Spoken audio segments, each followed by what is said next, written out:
సింహాచల వరాహి నరసింహస్వామి దేవస్థానం సంబంధించినటువంటి భూములను ఈ పొద్దు అన్యాక్రాంతం అవుతున్నాయి.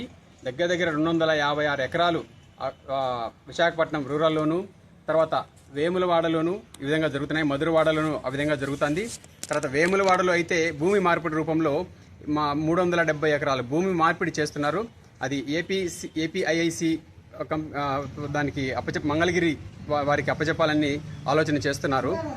ఇదే విధంగా ఇంతకుముందు ప్రభుత్వం 1987 యాక్ట్ ఎండోమెంట్ యాక్ట్ ప్రకారము భూమి యొక్క దేవాలయ ఆస్తులను కాపాడాలని చెప్పి ఒక శాసనసభలో ఒక తీర్మానం చేసింది.